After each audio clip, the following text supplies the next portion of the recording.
Welcome to another video of PBN Mastery. So in this video, I want to talk about adding posts to your PBN. This is posts that aren't PBN links. So specifically about how to add posts initially, and then it kind of relates to what you do when you want to add a link, but let's just cover this first, which is basically just how to add posts. And more specifically in that, I'm not going to say like go to posts and click add new. I'm going to show you exactly what to put in those posts and how to structure it and lay it out. So let me jump over to the PBN example site again and show you how this works. Alright, so I'm here again. Hopefully there isn't too much background noise. You guys can hear there's some, I don't know, someone's drilling or something in the apartment right above mine. I think because I'm in a new building and people are still finishing off the construction of them. Kind of annoying sometimes, but it's not usually too bad. So what I want to show you is about the posts on this page and really why I did it in this way and what you should be doing. So the first thing to know is that you want to be including multimedia within your posts. So you want to include images. I've got images in here, and you can see that. I'm on a specific post here, not a page. So go back to the home page again, sorry.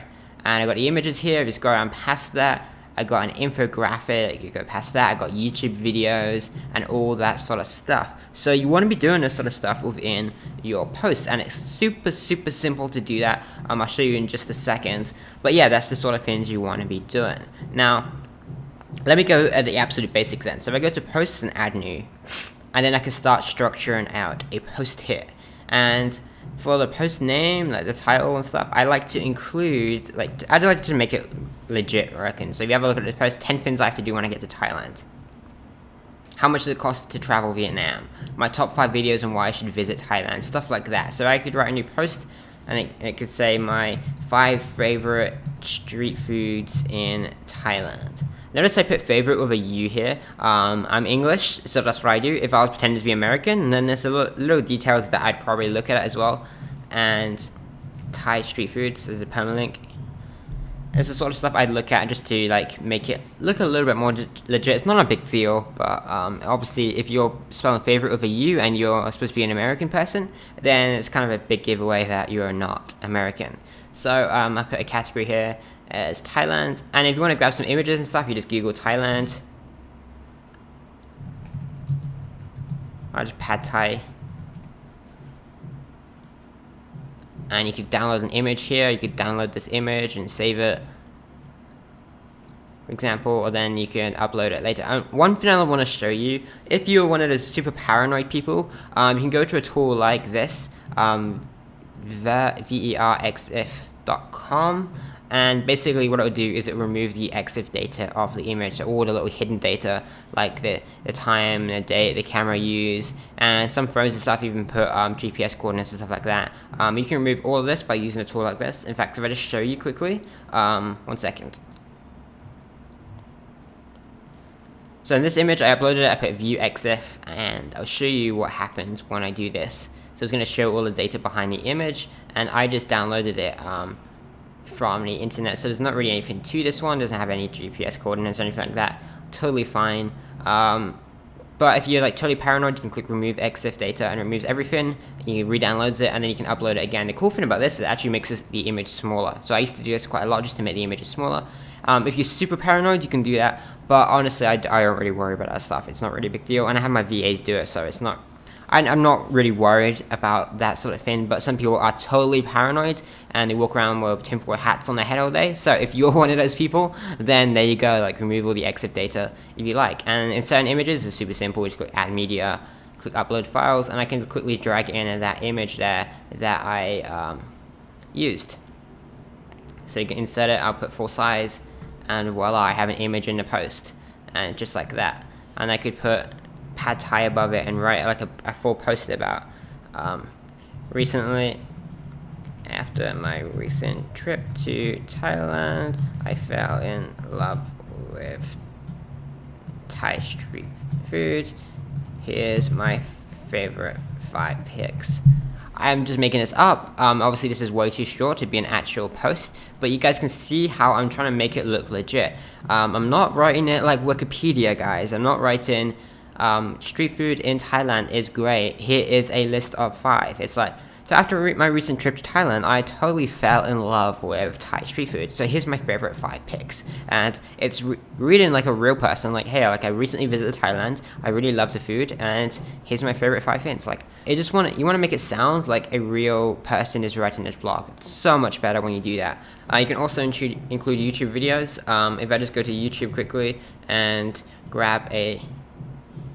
So I'm on YouTube quickly. I've got like Ty Lopez shit coming up. If I just grab his link, and all you have to do is super simple actually these days with WordPress. You just paste in the link and press enter, and it's gonna insert it automatically just like that. So you have a video in there and stuff like that. The reason you want to include this stuff, it just makes it look more legit. It's stuff that someone naturally do on their blogs. And the other thing you want to do, so aside from this, I recommend in these posts you have about 500 plus words on the post, and you have between 3 and 5 initially. So you can see at the minute I have 3 of them, and it's like 500 plus words I think each of them are, I believe so anyway. And basically they start in post before we start doing anything else. Before I start adding any links or anything, I want to have the initial content on there. So not every post on here has a link on it. So that's what I'll do initially, like 500 plus words. And then the other thing you want to have within a post, so a video, an image. You have to do it on every single post, but you want to have like an image or a video in one of them, in both of them, sorry, or all of them. And you also want to have an authority link. So I go to Google now and I search Thai travel guide, for example, because it's about Thailand. And I could find like a really big site that I don't really mind linking to because it's not competitive. It's not competitive with my money site. I now find them and I'll link to them, like Lonely Planet or Nomadic Matt. He has a huge blog. I don't really go on it, but I've seen it around before. So I could grab the link to Lonely Planet here, and I could insert a link.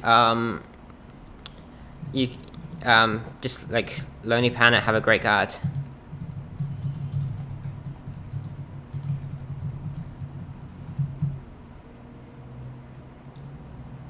You can link that whole thing if you wanted to. It's not that unnatural of a link. And then there you go, you got a link in there to Lonely Planet.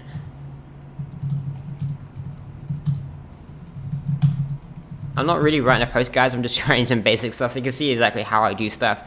A lot of people use WordPress. No, not WordPress, sorry. Wikipedia as their authority link. I'm not a fan of it because everyone does it, and it's just such a PBN thing to do. In fact, if you look up a lot of Wikipedia sites, pages, you'll see so many PBNs linked to them. It's just such a PBN thing to do. There is cases where you would link to Wikipedia, but it's mostly PBN people that are doing it. So I try to find legit sites within the topic of the site that we're linking from. So that's another thing you want to do, include like 1 or 2 like authority links on the site. Now, I really like to have some posts that don't have any links in them. It's just a natural thing. Not every single post is going to have links in it. So at the minute, I haven't added any with links, I don't think. If I go to plugins, I got a plugin at the minute that kind of... just leave this. I don't need this anymore. I got a plugin at the minute that kind of turns off the links so you can't see them. It's my Ghost plugin. So if I deactivate this, then you should be able to see some links on it now. If there is any, that is.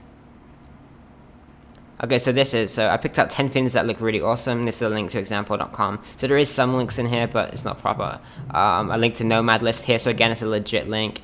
And I think this one down here has no links on it. So again, I'm making it look natural. This one is just videos, so there's no links in it. This one has a link in it, and this one has a link also, but they're authority links. So that's another thing you want to do. Just have those authority links there because it's trustworthy that you're linking to legit websites. Is a little bit of trust, not much, but there's a little bit of trust there because you're linking to legit websites. If you're only linking to sites that they think are spammy, which hopefully they don't because your money site shouldn't be seen as spammy, but if you only link it to spammy sites, then obviously Google are going to see your site as spammy. If you only link to really bad spammy websites, then you must be spammy too. Whereas if you're linking to like authoritative websites like Nomad List, which I linked to further down here, then you must be a little bit more trustworthy. Like, you can't be a total spammy site if you link it to some legit sites. At least that's the rationalization behind this, and it just seems to work. So I recommend you inserting some authority links in there as well, and it just mixes up your outbound links, so it's not all just your money sites. So that's about it for posts. Sorry, I don't really want to add too much to this. You guys are smart enough, you can figure it out.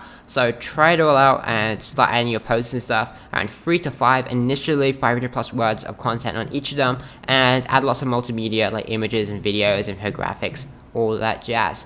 Alright, I hope you enjoyed this video, and I'll see you in the next one.